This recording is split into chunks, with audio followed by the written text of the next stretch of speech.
아들을 군대에 보낸 엄마가 쓴 꼴 보기 싫어요라는 제목의 글입니다.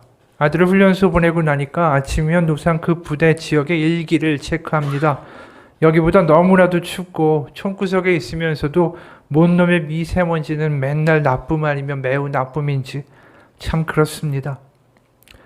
그렇게 내가 궁시렁대는 소리를 듣던 남편이 시큰둥하게 말합니다. 훈련받으면 온갖 먼지 한 사발씩 퍼 마실 텐데 유난맞게 뭔 미세먼지 타령이야.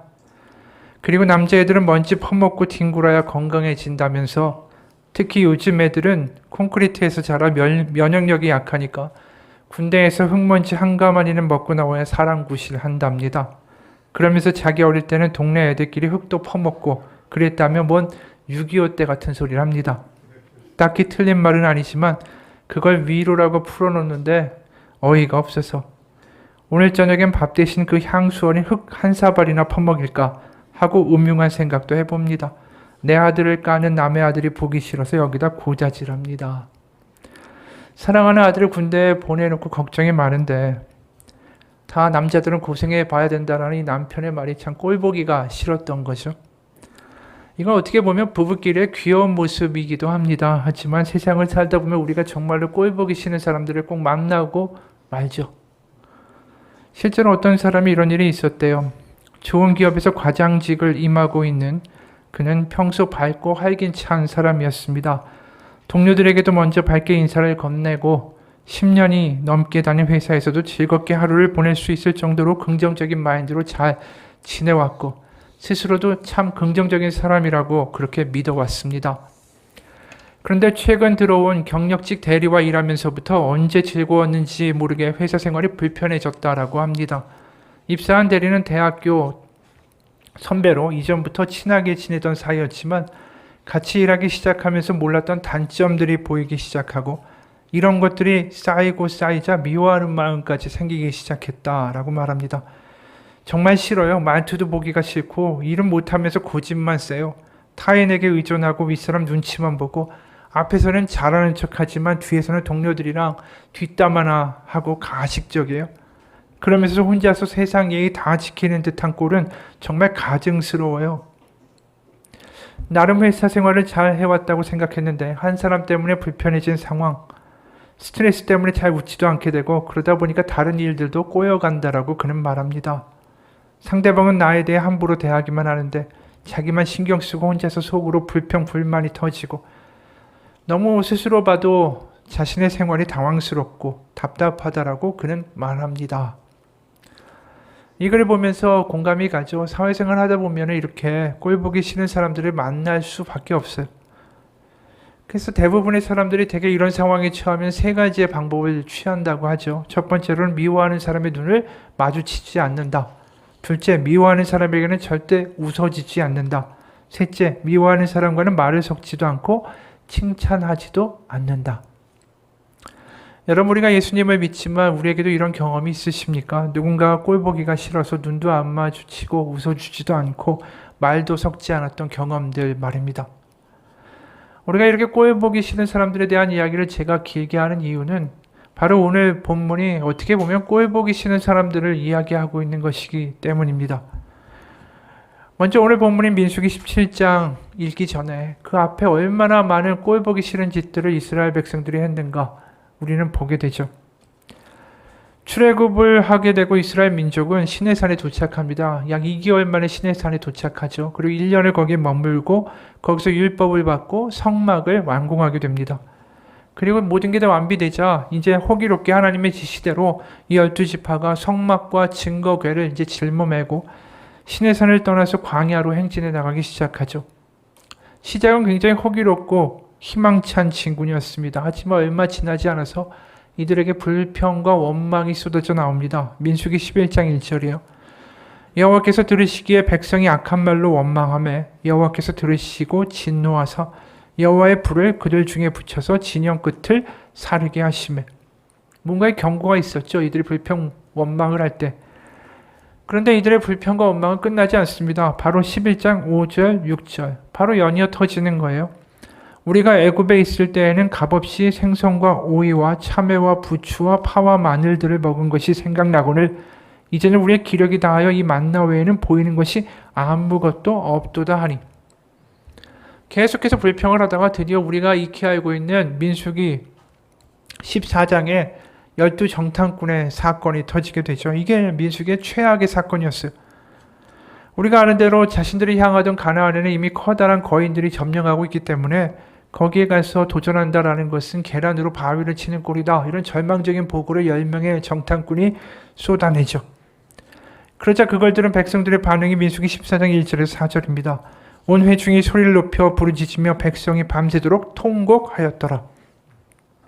이스라엘 자손이 다 모세와 아론을 원망하며 온 회중이 그들에게 이르되 우리가 애굽 땅에서 죽었거나 이 광야에서 죽었으면 좋았을 것을 어찌하여 여호와가 우리를 그 땅으로 인도하여 칼에 쓰러지게 하려 하는가? 우리 처자가 사로잡히리니 애굽으로 돌아가는 것이 낫지 아니하냐? 이에 서로 말하되 우리가 한 지휘관을 세우고 애굽으로 돌아가자 하매. 그러니까 말도 안 되는 얘기를 하는 거죠. 지금 자신들이 어떻게 해서 여기까지 왔는데 가나안에 가는 것은 미친 짓이니까 우리 애굽으로 돌아가자. 모세와 아론은 없애고 새로운 지휘관을 세우자. 결국 이 일로 하나님이 징계를 내리시죠. 그래서 출애굽했을 때 애굽에서 태어났고 애굽에서 자랐던 이 아버지 세대 1세대는 광야에서 40년을 헤매다가 죽게 될 것이다. 하나님 말씀하시고 오직 그 자녀들만이 가나안에 들어갈 것이다. 이 하나님이 이렇게 말씀하십니다. 그럼 이런 일을 겪고 나면 좀 정신이 퍼쩍 들지 않았을까요? 뭔가 이렇게 하면 안 되겠구나라는 생각이 좀 들었어야 되는 거 아닐까 해요. 불평과 원망도 끝이고 뭔가 제대로 살아가야 되지 않을까. 근데 사실은 이들이 변하지를 않죠. 우리가 사실 이들이 이런 변화가 되지 않는 모습 보면서 답답해할 수밖에 없는 것들이 있어요. 왜냐하면 이들이 애굽이라는 초강대국이 하나님의 10가지 재앙으로 완전히 망한 걸 본 사람들 아닙니까? 홍해가 갈리는 것도 봤고요. 게다가 밤에는 불기둥으로 낮에는 구름기둥으로 하나님이 그 추위와 더위를 피할 수 있도록 만들어 주셨죠. 게다가 매일마다 이 광야에서 말도 안 되게 만나라는 게 나와서 수십만 명의 사람들이 굶지 않고 하루를 살아갈 수 있는 일이 벌어져요. 그러니까 매일매일 기적을 보고 있는데 그리고 이들이 몇 번의 하나님이 경고가 있었는데도 불구하고 여전히 불평과 불만과 원망을 그치지 않다가 결국 어떠한 사고까지 치냐면 민수기 16장에 오면은 고라와 다단과 아비람이라는 사람이 주도가 되는 반역의 사건이 터집니다. 고라는 누구냐면 모세하고 친척이에요. 레위 지파의 우두머리 중에 한 사람이었습니다. 그가 루벤 지파의 다른 사람들과 특히 또 명망이 있었던 250명의 지휘관들을 꼬드겨서 이 모세한테 반란을 일으킵니다. 아론에게. 명분은 하나예요. 민수기 16장 3절의 세번역입니다. 그들이 모세와 아론에게 대항하여 모여서 항의하였다. 당신들은 분에 넘치는 일을 하고 있어. 온 회중 각자가 다 거룩하고 그들 가운데 주님께서 계시는데 어째 당신들은 주님의 회중 위에 군림하려 하오. 한마디로 뭐냐 하면 왜 너희만 잘났다고 뻐득이느냐. 우리도 다 거룩하고 우리도 하나님의 백성인데 왜 당신이 혼자서만 그렇게 설치는가? 이렇게 따지는 거예요. 근데 자신 스스로들 이렇게 말할 수 있습니까? 우리가 다 거룩하고 주님이 우리 가운데 계신다라고 어떻게 이렇게 뻔뻔스럽게 얘기할 수 있겠어요? 이 사람들이 다른 사람들이 아니지 않습니까? 여주정탐꾼이 와가지고 우리는 이제 가면 죽었습니다. 그랬더니 돌 들어가지고 모세하고 아론을 죽이고 애굽으로 돌아가자라고 말했던 사람들 아니에요. 모세 없다고 금송아지 만들어서 거기서 우상 숭배했던 사람들 아닙니까? 게다가 40년 동안 광야를 헤매다가 이제 가나안에 못 들어간다라는 이야기까지 들었던 사람들인데 뭐라고 얘기해요? 우리도 다 거룩하고 우리 가운데 주님이 계신다라고 이야기하고 있다라는 거예요.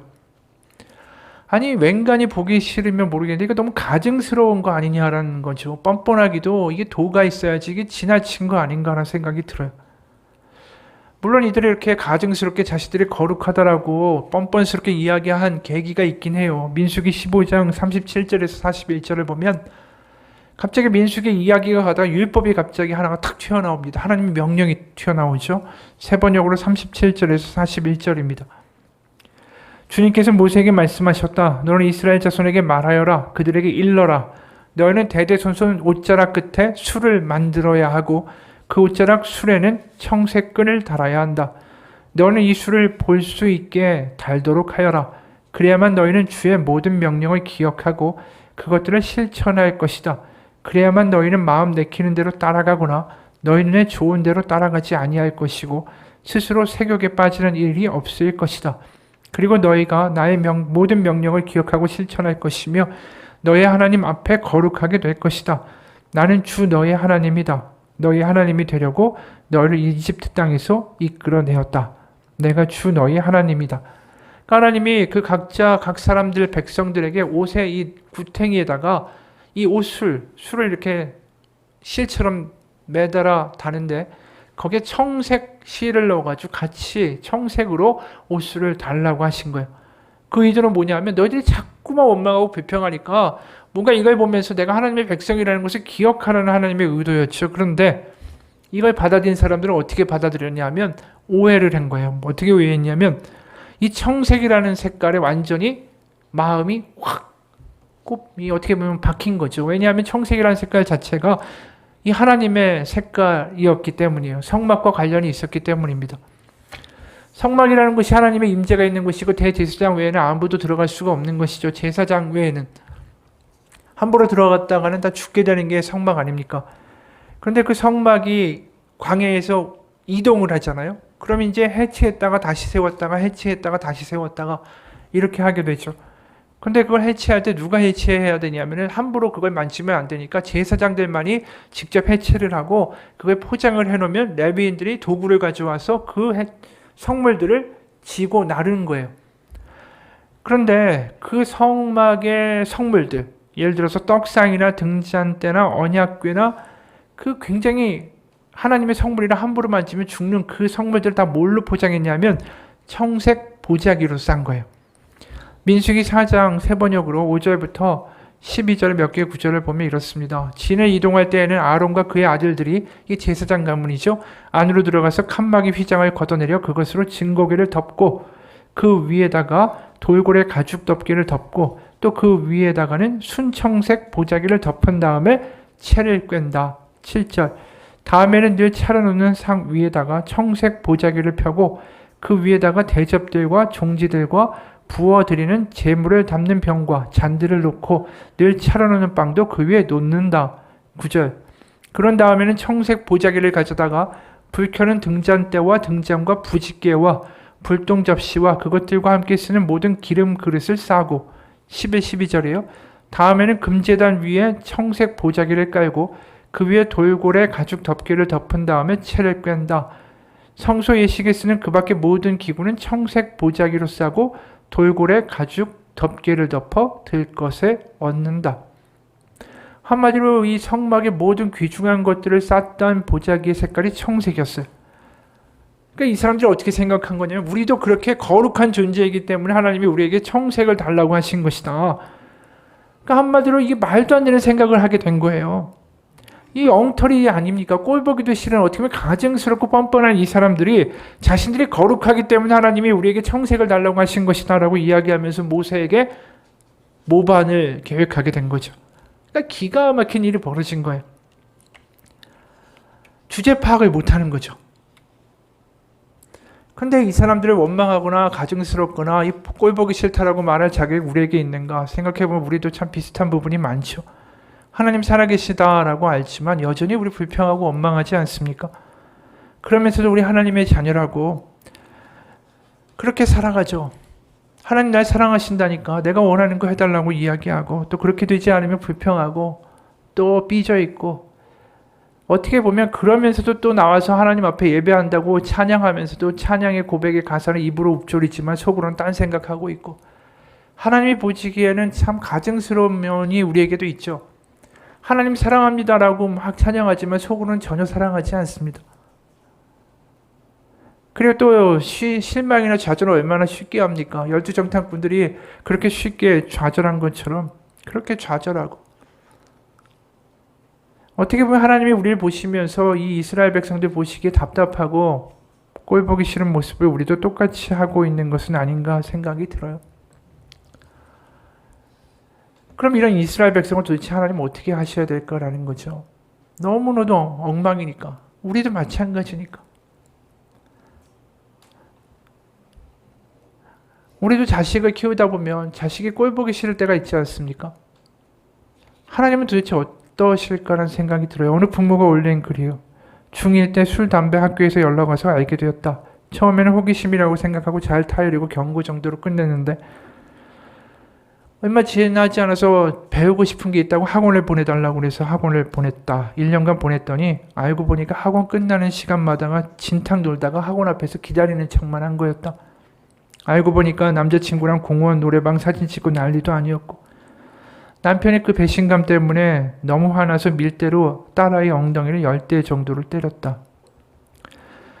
그러다가 좀 잠잠하더니 중2 되니까 또 담배로 학교에서 연락이 왔고 이 사실을 알고 딸아이가 혼날까봐 무서워서 혼자 집을 뛰어나갔고 남편이 수소문하고 학교 찾아가고 다음날 잡혀 들어오고 심하게 혼나고 좀 잠잠해졌나 싶었는데 이번에는 아예 휴대폰이 끊겼고 이유 물어보니까 문자 알바하면 돈 벌 수 있다고 했는데 돈 못 받고 불법 문자로 휴대폰 정지됐다라고 하고 남편이 딸아이에게 전화하니까 전화통화가 안 되고 결국은 알게 돼서 남편이 휴대폰 가져와 보라고 하니까 딸아이가 나도 인권이 있다라고 급발진을 하고 남편은 이성을 잃고 몇 대 때렸는데 다음날 학교 갔는데 담임선생이 아예 멍자국 보고 경찰에 신고하고 경찰이랑 아동 담당관이 집으로 와서 조사받고 경찰서 가서 조사받고 나중에 법원에 출석해야 되고 이 상황에서도 며칠 전 시험 때문에 독서실 가서 공부한다고 하고는 사진 찍고 또 나가서 또 걸리고 아빠는 일하다 말고 또 찾으러 가고 진짜 이제 지긋지긋하고 믿음도 안 생기고 점점 지쳐만 간다. 말도 하기 싫고 꼴도 보기 싫고 그냥 답이 없다. 이 모습이 사실은 이스라엘 백성의 모습인 거예요. 딱. 이게 아빠 엄마가 날 부모니까 그 다음부터 개판 치는 거나 하나님이 우리를 하나님의 자녀라고 백성이라고 삼으셨으니까 그 다음에 자기 멋대로 사는 거랑 뭐가 다르겠어. 다시 이야기를 이어가면 청색 옷수를 두르고 기고만장했던 이 고라 일당의 모반이 이 거칠 거 없이 막 퍼져나가기 시작해요. 백성들에게. 민수기 16장 13, 14절에 이런 말까지 합니다. 우리를 적과 꿀이 흐르는 땅에서 이끌어내어 이 광야에서 죽이는 것으로 부족하단 말이요. 이제 당신은 우리 위에 군주처럼 굴림까지 할 셈이요. 더욱이 당신은 우리를 적과 꿀이 흐르는 땅으로 인도하지도 못했소. 밭과 포도원도 우리에게 유산으로 주지 못했소. 당신은 이 사람들의 눈을 뺄 작정이요. 우리는 못 가오. 완전히 이제 개판 5분 전이 된 거예요. 결국 하나님이 나서시죠. 결국 반란에 주도했던 사람들 하나님이 벌하십니다. 그럼 뭔가 마무리가 될 것 같은데 마무리가 안 돼요. 41절에 이튿날 이스라엘 자손의 온 회중이 모세와 아론에게 항거하면서 말하였다. 당신들이 주님의 백성을 죽였어. 분명히 고라와 이 일당들이 얼마나 가증스러운 존재입니까? 하나님이 징계하셨는데도 불구하고 자신들은 거룩한 하나님의 백성이라는 거예요. 그런데 당신들이 가운데서 그 백성들을 죽였다라고 따지고 있는 거죠. 도대체 언제쯤 돼야 이 사람들이 좀 사랑 무시할 수 있을까요? 언제쯤 돼야 회개하고 달라질까? 아까 말한 중학생 딸처럼 정말 너무 보기 싫고 답도 없고 이 정도 되면 하나님도 지치실 만한 것도 아닌가라는 생각이 들어요. 도대체 이런 이스라엘 백성에게 무슨 소망이 있고 무슨 희망이 있고 이 사람들 가나안으로 데려간다고 해도 무슨 일을 할 수 있겠어요? 그럼 도대체 하나님 여기서 무슨 일을 하실까 궁금해지는 거죠. 이렇게까지 꼴 보기 싫고 답도 없는 사람들 데려다가 하나님은 과연 그 다음에 뭘 하실까? 그게 오늘 우리가 읽은 민수기 17장이에요. 하나님은 난데없는 일을 벌이시죠. 그게 각 지파, 지휘관, 그러니까 각 지파를 대표하는 사람들에게 이 지팡이를 하나씩 가져오라고 합니다. 12지파니까 12개의 지팡이가 모였겠죠. 이 지팡이를 이 하나님의 성막 중에 지성소에다가 두라고 하십니다. 그리고 우리가 읽은 대로 하나님은 12개의 지팡이 중에서 아론의 지팡이에만 이 싹이 나고 꽃이 나서 살구 열매, 이 살구 열매가 열리게 하시죠. 그리고 그걸 본 백성들이 알게 된 거예요. 뭐냐면 모든 사람이 거룩한 게 아니라 이 모세와 아론이 하나님이 택하신 제사장이 맞구나. 그러고 나서 이들이 이런 식의 탄식을 하죠. 우리는 죽게 됐습니다. 망하게 됐습니다. 다 망하게 됐습니다. 그런데 우리가 여기서 그냥 비단 하나님이 아론과 모세가 내가 택한 종이 맞고 너희는 거룩한 존재가 아니야, 이런 이야기를 하기 위해서 이러한 일을 벌이셨을까? 그건 아닌 것 같아요. 왜냐하면 하나님이 아론만 내가 택했다, 모세만 택했다라는 것을 보여주시려고 한다면 그냥 아론의 지팡이만 놔두고 나머지 지팡이들은 다 꺾어버리셔도 돼요. 아니면 아론의 지팡이만 고추 세워놓으시고 나머지 지팡이들은 다 바닥에 널브러뜨리셔도 됩니다. 그런데 왜 굳이 지팡이에서 싹이 돋고 살구나무가 열려야 됩니까? 이게 이해가 안 가는 거예요. 왜 하나님이 이런 일을 굳이 이렇게 희한한 방식으로 하실까? 그 이유에 대해서 사실은 우리가 출애굽기 25장을 보면 힌트를 좀 얻을 수가 있습니다. 출애굽기 25장에서 성막에다가 하나님이 등잔대를 만들라고 하세요. 이 성막은 가죽으로 만든 것이라 성막에는 빛이 하나도 들어오지 않습니다. 등잔대에서 등을 비추지 않으면 완전히 깜깜한 암흑이에요. 유일하게 빛을 발하는 것은 등잔대뿐인데 이 등잔대의 사진이 어떻게 생겼냐 하면 이렇게 생겼어요. 우리가 얼핏 보기에 그냥 등잔대인가 보다 하는데 이 등잔대가 뭘 형상하고 있냐면 살구나무를 형상하고 있습니다. 출애굽기 25장 32절 33절을 보면 이 등잔대를 이렇게 만들라고 말씀하고 계세요. 가지 6을 등잔대 곁에서 나오게 하되 다른 3가지는 이쪽으로 나오게 하고 다른 3가지는 저쪽으로 나오게 하며 양쪽으로 대칭됐다라는 거 우리가 보았죠. 33절에 이쪽까지의 살구꽃 형상의 잔색과 꽃받침과 꽃이 있게 하고 저쪽 가지에도 살구꽃 형상의 잔색과 꽃받침과 꽃이 있게 하여 등잔대에서 나온 가지 6을 갖게 할지며. 그러니까 이게 결국 뭘 상징하고 있냐면 등잔대는 성막 안에 있는 하나의 살구나무였다라는 거예요. 근데 그 등잔대 살구나무 앞에 뭐가 있었는지 아십니까? 그 앞에 바로 놓인 게 떡상이에요. 사진 한번 볼까요? 보면 그 앞에 빛이 나는 데가 등잔대고 그 앞에 상 하나가 놓여 있고 그 위에 6개씩 진설병이라고 하는 떡이 나란히 놓여 있는 것을 우리가 보게 됩니다. 여기 나와 있는 진설병은 안식일마다 이 제사장들이 12개의 떡을 이제 가져 나오고 새롭게 12개의 떡을 거기다 갖다 놓는 거예요. 그러니까 우리가 뭐 이렇게 원시적인 것처럼 보이잖아요. 성막에서 하고 있는 모든 것들이. 그런데 이런 질문을 할 수 있죠. 왜 떡이 12덩입니까? 12지파를 상징하기 때문입니다. 그러니까 이게 사실은 굉장히 특이한 점인데 왜냐하면 고대 다른 종교들은 어떻게 합니까? 신에게 뭔가 제사에 바친다고 하면 신에게 바치는 희생 제물이었던 거예요. 그렇죠? 신이 먹는 거. 우리가 제사에도 그렇잖아요. 조상이 드시는 거 이렇게 말하잖아요. 그런데 이 진설병은 하나님이 먹으시는 게 아니라 하나님이 12지파에게 그들에게 빛을 비추신다는 의미예요. 그래서 그들을 먹이시고 돌보시고 함께 하신다는 뜻이에요. 그래서 등잔대에 나와 있는 빛이 그 12지파들을 늘 비추고 바라보고 돌본다라는 것을 상징하는 게 저 모습이었던 거예요. 그래서 진설병을 히브리어로 뭐라고 부르냐면 레헴파님이라고 불러요. 레헴파님. 직역하면 하나님의 얼굴을 마주하는 떡이란 뜻이에요. 그러니까 등잔대에 나와 있는 빛이 하나님의 얼굴 빛이고 그것을 늘 향하는 떡이다라는 뜻이 진설병의 의미였다라는 것입니다.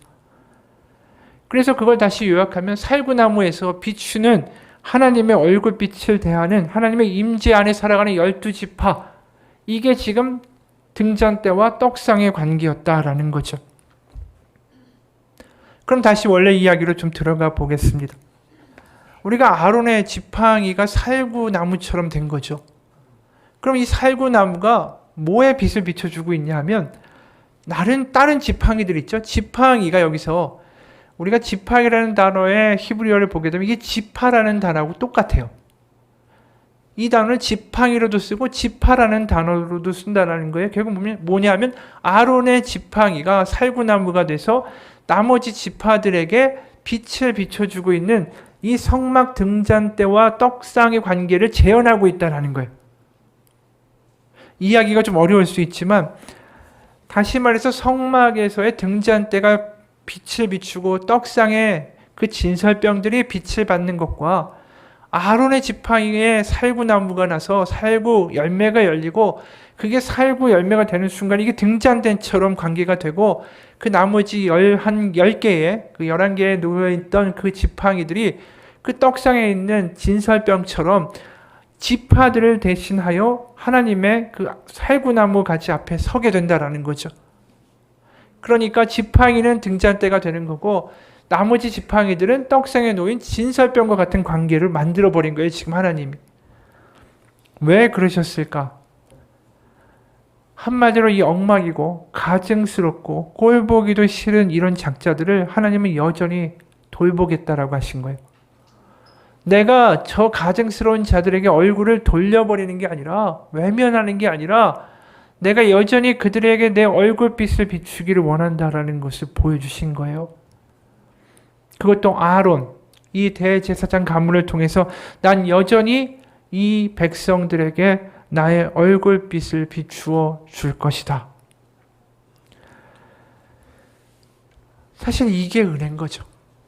얼마든지 이 가증스럽고 말도 안 되는 사람들을 하나님 외면하실 수도 있습니다. 우리도 마찬가지예요. 우리의 행위와 우리의 죄와 허물대로 하나님이 우리를 벌하시면 우리 하나님께로 나아갈 수 있는 존재들이 아닙니다. 우린 누가 봐도 꼴보기 싫은 면들이 많고요. 이기적이고요. 변덕도 심하고요. 내 생각과 내 정욕과 내 거짓말과 내 판단으로 살아가기 일수인 존재들이기 때문입니다. 우리에게 유일한 가능성은 딱 하나밖에 없어요. 뭐냐 하면 이런 꼴보기 싫은 우리를 끝까지 돌보기 원하신 하나님. 이런 우리에게도 여전히 가증스럽다고 외면한 채 않으시고 우리에게 얼굴빛 비추시기 원하신 하나님만이 우리에게 유일한 가능성이다라는 것입니다. 그러면 이런 등잔대와 떡상의 관계가 오늘에만 나왔을까요? 사실 아니에요. 이게 민수기 6장에서 시내산에서 이들이 정말 의기양양하게 출발할 때 애초에 아론을 통해서 하나님이 하신 이야기였어요.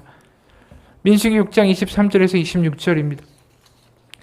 아론과 그의 아들들에게 말하여 이르기를 너희는 이스라엘 자손을 위하여 이렇게 축복하여 이르되 여호와는 내게 복을 주시고 너를 지키시기를 원하며 여호와는 그의 얼굴을 내게 비추사 은혜 베푸시기를 원하며 여호와는 그 얼굴을 내게로 향하여 두사 평강 주시기를 원하노라 할지니라.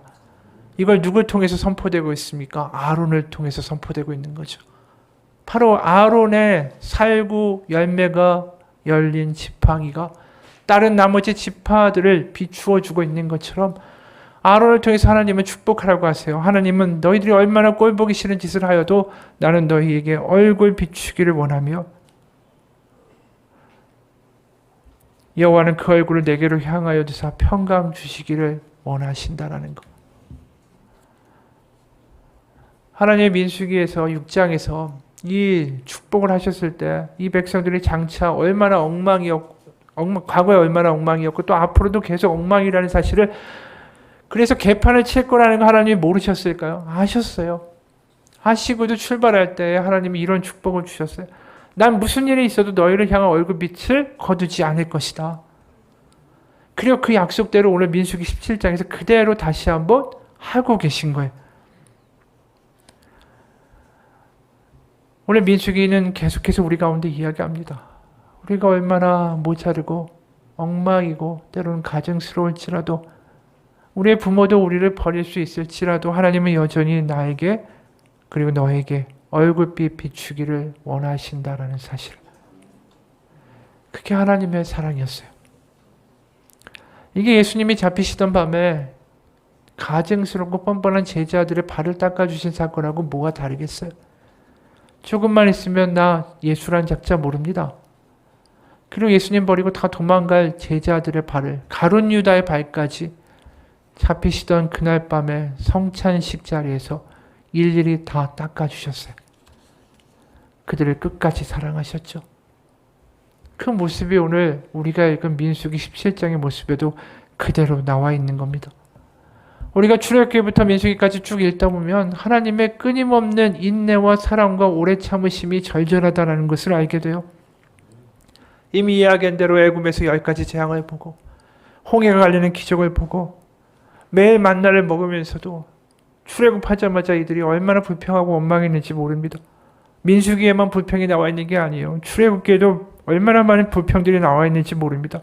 이를 출애굽기 16장 2절 3절 보면 이스라엘 자손 온 회중이, 한 명이 그랬다는 것도 아니에요. 온 회중이 그 광야에서 모세와 아론을 원망하여 이스라엘 자손이 그들에게 이르되 우리가 애굽 땅에서 고기 가마 곁에 있던 때와 떡을 배불리 먹던 때에 여호와의 손에 죽었더라면 좋았을 것을 너희가 이 광야로 우리를 인도해내어 이 온 회중이 주려 죽게 하는도다. 이들은 엉망인 사람이었습니다. 이들은 변화될 가능성이 안 보이는 어떻게 보면 꼴보기 싫은 종자들이었어요. 그런데도 이들이 시내산에 도착했을 때 율법을 주시고 내 백성이라고 말해주시고 그리고 그들이 출발할 때 뻔히 그들이 사고칠 걸 알면서도 이렇게 말씀하시는 거죠. 여호와는 내게 복을 주시고 너를 지키시기를 원하며 여호와는 그 얼굴을 내게 비추사 은혜 베푸시기를 원하며 여호와는 그 얼굴을 내게로 향하여 드사 평강 주시기를 원하노라. 이게 얼마나 하나님의 오래 참으심이고 하나님의 사랑인지 모릅니다. 이게 은혜라는 거죠. 우리는 우리의 자식도 꼴 보기 싫을 수 있는데도 정말 답도 없는 인생이라고 말하고 절연하고 싶을 때도 있는데 하나님은 그런 우리에게 얼굴을 돌리시는 게 아니라 얼굴빛 비추기를 원하신다라고 말씀하고 계시다라는 것입니다. 여러분, 살구나무가 원어로 히브리어로 무슨 뜻인지 아십니까? 살구나무는 원어로 샤케드라는 히브리어예요. 근데 이게 원래 샤카드라는 동사에서 나왔죠. 샤카드라는 동사가 무슨 뜻인지 아십니까? 돌보다 보호하다라는 뜻이에요. 그래서 이 하나님의 마음이 살구나무를 통해서 계속 전해지고 있지 않습니까? 성막의 등잔대, 아론의 지팡이, 그리고 이 살구나무의 이야기가 출애굽 이후에 거의 1000년이 지난 이후에 또 튀어나옵니다. 예레미야서 1장 11, 12절이에요. 여호와의 말씀이 또 내게 임하니라. 이르시되 예레미야야 네가 무엇을 보느냐 하시매 내가 대답하되 내가 살구나무 가지를 보나이다. 여호와께서 내게 이르시되 네가 잘 보았도다. 이는 내가 내 말을 지켜 그대로 이루려 함이라 하시니라. 하나님이 예레미야에게 나타나셔서 말씀하실 때가 언제입니까? 남유다가 거의 패망할 때예요. 남유다의 말기는 어땠습니까? 완전히 우상 숭배에 쩔어 있었죠. 강대국들의 신들이 다 들어와서 설치고 있었고 약육강식이 세상이 돼 있었어요. 하나님을 사랑하기는커녕 우상들을 섬기고 이웃을 사랑하지 않고 오히려 권력자들이 약한 자들을 핍박하고 착취하고 탄압한 세상이 되어버렸습니다. 아무도 하나님을 사랑하지 않고 이웃도 돌보지 않은 엉망인 세상 가운데 그 남유다를 보면서 하나님이 하신 이야기가 뭐죠? 살구나무 이야기라는 게 충격적인 거 아닙니까?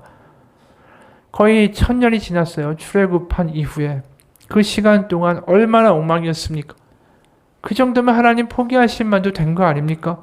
이 정도면 내가 저들에 대한 나의 얼굴빛을 감추고 다시는 나의 얼굴을 보지 못하게 하리라. 그런데도 불구하고 또다시 살구나무 이야기를 꺼내고 마시는 하나님의 이야기가 복음이 아닐까요?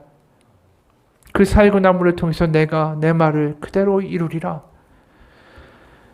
그게 이사야 49장 14절 16절의 말씀이기도 한 것 같아요. 오직 시온이 이르기를 여호와께서 나를 버리시며 주께서 나를 잊으셨다 하였거니와 여인이 어찌 그 젖먹는 자식을 잊겠으며 자기 태에서 난 아들을 긍휼히 여기지 않겠느냐. 그들은 부모들은 혹시 잊을지라도 나는 너를 잊지 아니할 것이라. 내가 너를 내 손바닥에 새겼고 너의 성벽이 항상 내 앞에 있나니. 가증스러운 이 백성들을 보면서 하시는 말씀이 너희 부모가 너를 버리고 잊을지라도 나는 너를 잊지 않을 것이라고 말씀하신다라는 것입니다. 여러분, 하나님은 우리를 외면하시는 분이 아니시다. 이게 복음인 거예요. 구약에서 살구나무가 있었다면 우리에게는 뭐가 있죠? 십자가란 나무가 있는 것입니다. 어떤 상황이고 세상이 우리를 버린다 할지라도 우리가 얼만큼 망가지고 가증스럽고 뻔뻔하고 때로 하나님 앞에 나아가 기도할 만한 우리에게 선함도 없다라고 고백될 때에, 그런데도 십자가 앞에 나아갈 때 하나님은 우리에게 말씀하시죠. 지금도 너에게 나는 얼굴빛 비추기를 원하노라. 그게 십자가에 나타난 하나님의 사랑입니다. 우리가 하나님의 얼굴빛을 자꾸 외면하고 하나님의 얼굴 보기보다는 세상의 권력자들과 나에게 무언가를 해줄 수 있는 사람들의 얼굴빛에 우리가 더 반응하고 그 사람들이 우리를 향하여 웃음 지을 때마다 우리는 기뻐 뛰면서 정작 하나님이 우리를 바라보시는 그 얼굴빛은 외면하고 살았죠. 그러다 보니까 예수님이 오신 거 아니겠어요? 하나님의 얼굴을 외면하고 살아가는 이들에게 내가 여기 왔다라고 말씀하시는 하나님의 아들. 그래서 그 얼굴을 우리에게 보여주시고 비추시고 만지고 알게 하신 거죠. 예수님을 통해서 하나님은 우리에게 말씀하십니다. 이 땅까지 오셔서 하나님은 그분의 얼굴을 우리에게 보여주시는 거예요. 여러분, 우리가 그 은혜를 알면 여전히 우리를 향하고 계신 하나님의 얼굴을 바라볼 수 있다면 우리의 삶은 달라지지 않을까요? 바로 그분의 얼굴을 보고 그분 안에 거하는 사람들의 찬양이 시편 121편이 아닌가 싶습니다. 내가 산을 향하여 눈을 들리라. 나의 도움이 어디서 올까? 나의 도움은 천지를 지으신 여호와에게서로다. 여호와께서 너를 실족하지 아니하게 하시며 너를 지키시는 이가 졸지 아니하시리로다. 이스라엘을 지키시는 이는 졸지도 아니하시고 주무시지도 아니하시리로다. 여호와는 너를 지키시는 이시라. 이 말이 뭐냐면 너를 바라보시는 이시라. 너에게 눈을 띄지 않는 하나님이시다란 뜻이야. 여호와께서 내 오른쪽에서 내 그늘이 되시나니 낮에 해가 너를 상하게 하지 아니하며 밤의 달도 너를 해치지 아니하리로다. 여호와께서 너를 지켜 모든 환난을 면하게 하시며 또 내 영혼을 지키시리로다. 여호와께서 너의 출입을 지금부터 영원까지 지키시리로다.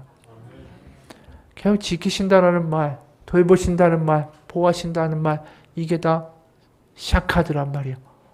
결국 살구나무에 나와 있는 그 말이란 뜻입니다. 하나님이 어떤 상황이든 너를 지켜보고 계신다. 너를 향하여 얼굴빛 비추기를 지금도 원하신다. 그 하나님을 바라보면서 우리가 예배할 때 우리 입술에 찬양이 뜨거워지는 것 아니겠습니까? 입술로만 찬양하고 마음속으로는 딴 생각하는 가증스러운 예배가 아니라 지금도 우리에게 이런 나에게도 얼굴빛 비추시는 하나님을 찬양하며 기뻐하는 우리 예배가 되기를 소원합니다. 어느 부활절 아침에 한 젊은 여성이 독창으로 아주 아름다운 찬양을 예배에서 했습니다. 주님은 살아계시도다. 그리스도 예수는 오늘도 살아계시도다. 그는 나와 함께 걸으시며 나와 함께 말씀하시며 내 인생의 좁은 길을 함께 하시는도다. 이런 가사를 가지고 너무나도 은혜롭게 찬송을 했습니다. 그 자리에 모인 예배자들이 모두 다 큰 은혜를 받았습니다. 예배가 끝나고 나이든 권사님이 이 솔로로 멋지게 이 찬양을 한 젊은 여성에게 찾아가서 물었습니다. 오늘 은혜 참 많이 받았습니다. 그런데 아가씨, 주님과 오늘 무슨 이야기를 나눴습니까? 이 질문에 이 성악가가 너무나도 의아스러운 표정을 지었어요. 왜 황당한 질문을 하는가? 이 권사님이 이렇게 얘기했죠. 아가씨는 분명히 예배 때 찬양하면서 그분이 나와 함께 걸으시며 나와 함께 말씀하신다네 라고 찬양하지 않았습니까? 그랬더니 성악가가 당황하면서 이렇게 말했죠. 예, 하지만 그건 그저 찬양 가사를 노래한 것뿐입니다. 여러분, 우리가 이렇게 예배하고 있는 거 아닌가 싶어요. 이런 우리를 지금도 외면하지 아니하시는 하나님, 그 하나님이 우리 하나님이십니다. 여러분, 그런 하나님의 얼굴, 아버지의 얼굴을 우리가 바라보고 그 얼굴빛 가운데 살아간다는 것을 경험하고 살아가는 이들은 다르게 살 수밖에 없어요. 두렵지 않겠죠. 불평하지 않겠죠. 좌절하지 않을 겁니다. 그래서 오늘 5절 10절에 두 번이나 이런 말씀이 튀어나와요.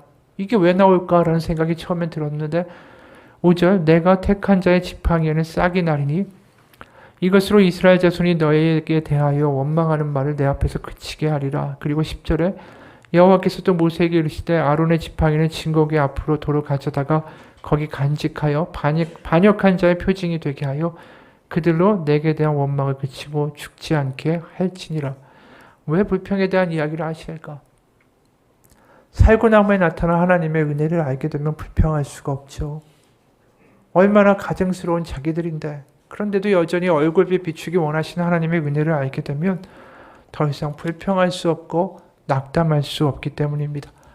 우리가 변화되는 이유는 다른 게 아니에요. 겁나서 벌 받을까 봐 아니면 내가 원하는 것을 받아내기 위하여 하나님의 말씀을 지키는 것일까요? 아닙니다. 내가 아무리 어떤 상황이고 얼마나 못났다 할지라도 여전히 나에게 외면치 아니하시는 하나님을 알게 될 때 우리는 변화될 수밖에 없는 거예요. 성경은 그래서 이런 말밖에 할 수가 없는 거예요. 하나님은 사랑이시라고.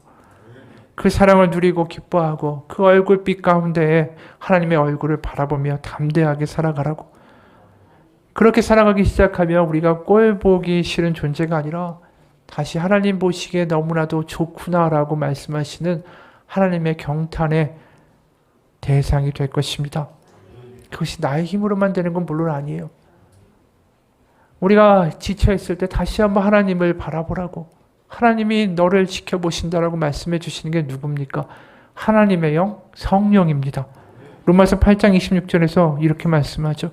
이와 같이 성령도 우리의 연약함을 도우시나니 우리가 마땅히 기도할 바를 알지 못하나 오직 성령이 말할 수 없는 탄식으로 우리를 위하여 친히 간구하시느니라. 우리가 탄식하고 좌절하고 불평하고 원망하고 과거엔 그 엉망인 과거의 모습으로 돌아가려고 할 때마다 바로 하나님의 영, 바로 하나님이 우리를 위해서 기도하시면서 한숨 쉬신다라는 거예요. 또 엉뚱한 길로 가려고 하는 우리를 보면서 한숨 쉬신다라는 거죠. 왜요? 하나님은 사랑이시기 때문에. 여러분, 하나님이 사랑이시라는 말이 우리 가운데 좀 새롭게 들려지기를 축원합니다. 그게 우리의 머리로뿐이 아니라 우리의 마음 깊은 곳에서 느껴지기 시작하면 우리는 변화됩니다. 달라집니다. 제가 미국에 있을 때 은사 교수님이 쓴 책에 이런 대목이 있었어요. 입양된 아이가 부모에게 입양을 둘러싼 이야기를 해달라고 요청할 때마다 그 이야기는 똑같지만 계속해서 들려주어야 합니다. 똑같은 이야기지만 어떠한 변화나 누락도 필요하지 않습니다. 고아원에 있던 수많은 아이들 중에 저를 선택하신 거 맞죠? 그 아이의 질문에 똑같은 이야기를 하는 부모가 똑같은 이야기를 한다고 해서 그게 지겨울 수 있을까요? 감히 다른 이야기로 대체하려고 할까요? 우리가 하나님의 사랑의 이야기를 말하는 게 반복적이고 뻔하다라고 느껴진다면 그 이유는 그 이야기가 원래부터 반복적일 수밖에 없기 때문입니다.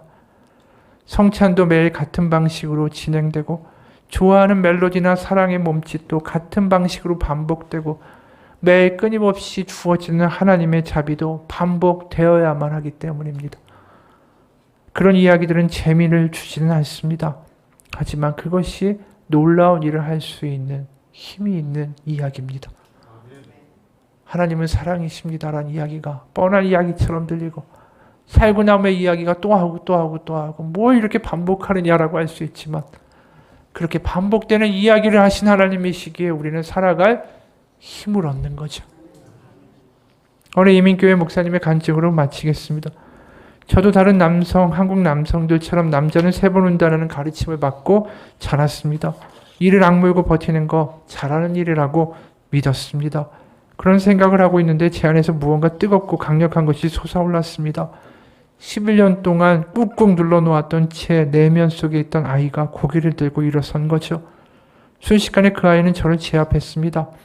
저는 갑자기 8살짜리 꼬마애가 됐죠. 그리고는 하늘을 저 너머에 있을 어머니를 향해 말하고 있었습니다. 엄마, 나 참 잘했지. 이만하면 잘 참았지. 잘 견뎠지. 그렇다고 해줘, 엄마. 내 아들 장했다. 참 장하다라고 말해줘. 이렇게 말할 때 주체할 수 없이 눈물이 흘러내렸습니다. 아내가 따라 나오지 않은 거 하나님의 은혜였죠. 얼마 동안 그렇게 울었는지 모릅니다. 지나갔던 노인 부부가 저에게 찾아와서 Are you okay? 라고 물어볼 정도로 온몸을 들썩이면서 펑펑 울었습니다. 오해는 하지 마십시오. 교인들이 저를 괴롭게 해서가 아닙니다. 몸에도 맞지 않은 옷을 입고는 어른 흉내를 내느라고 저의 내면에 쌓였던 상처가 쏟아져 나온 거죠. 전통과 역사를 자랑하는 큰 교회 목사로 행세하느라 내면에 쌓였던 피로가 쏟아져 나온 겁니다. 목사였기에 언제나 져야 했고 언제나 참아야 했고 언제나 의연해야 했고 언제나 침착해야 했고 모든 상처를 품어 안아야 했던 11년의 쓰라기가 고스란히 펑펑 울고 나니 비워진 것 같았습니다. 무엇인가 알 수 없는 허전함이 채워진 것 같았죠. 바로 그게 하나님의 성령의 위로가 아니었나 싶습니다. 지금 돌아보니 제가 지금 이만큼이라도 하고 있는 것, 그때 어린 아이가 하나님 품 안에서 엉엉 울었기 때문인 것 같습니다. 여러분, 아이처럼 소녀처럼 언젠가는 한번 무너져 울어야 됩니다. 우리의 상처에 정직해야 됩니다. 자신을 너무 몰아세우지도 마십시오. 우린 그렇게 강하고 훌륭하고 근사한 사람이 아닙니다. 그렇게 강해질 필요도 없습니다. 약해져야 할 때 약해지는 게 믿음이고 그게 은혜입니다. 남성교우 여러분이 약해지기를 두려워하지 마십시오. 자기를 과대평가하지 말고 자신의 연약함을 받아들이고 올 수 있는 것, 그것은 약한 것도 아니고 불신앙적인 것도 아닙니다. 왜 그럴까요? 못난 자식에 대하여 외면치 아니하시는 그 얼굴을 비추기 원하시는 하나님이 우리의 하나님이시기 때문입니다. 엄마에게 일러 바치고 우는 아이처럼 하나님 앞에 약한 모습으로 그대로 나아가 나의 모습 그대로 말할 수 있는 것. 왜요? 어떤 상황에도 나를 외면치 아니하시는 하나님이 계시기 때문입니다. 살구나무는 구약에 나와 있는 복음의 이야기입니다. 우리에게는 십자가가 있습니다. 우리가 어떤 상황이든 얼마나 엉망이든 얼마나 하나님 모른다, 나 돌보지 않는다, 원망하고 불평하고 내 멋대로 살았던 상관없이 하나님 앞에 나아가십시오. 지금도 하나님은 우리에게 얼굴빛 비추기 원하시며 우리에게 평강 주시기를 원하십니다. 같이 기도하겠습니다. 하나님, 다시 하나님의 사랑 안에 항복하고 돌아가기 원합니다. 세상의 장단에 춤추고 하나님께 실망했다고 이야기하고 어느 순간 제멋대로 살아가며 예배는 드려야겠고 입술로 찬양하지만 마음에는 찬양의 가사가 전혀 와닿지 않는 뻔뻔하고 가증스러운 존재처럼 살아갔던 우리였습니다. 마음에는 시퍼렇게 멍이 들어있고 어느 순간 겁도 나고 두려워하고 앞으로 못 먹고 살지 염려가 가득하지만 겉으로는 센 척하고 강한 척하고 다 아는 척하면서 살기에 익숙한 인생이었습니다. 그런 우리를 불쌍히 바라보시며 여전히 지극히 바라보시는 하나님의 얼굴을 이 시간 우리가 다시 한번 바라볼 수 있게 하여 주옵소서. 하나님의 성령으로 하나님의 살아계심을 맛보며 하나님의 얼굴빛 비추임을 받으며 하나님이 주시는 평강 가운데 우리의 연약함이 더 이상 문제가 아니요 하나님을 바라보지 못하고 사는 것, 하나님이 우리에게 얼굴빛 비추고 우리를 지극히 바라보신다는 것을 잊고 사는 것이 우리의 진정한 문제였음을 깨닫게 되는 우리가 되게 도와주옵소서. 우리의 문제는 연약함이 아닙니다. 우리를 지켜보시는 하나님을 잊고 외면하며 사는 것이다. 다시 한번 하나님 앞에 회개하고 돌아가는 우리의 인생 되게 하여 주옵소서. 예수님 이름 받들어 기도합니다. 아멘.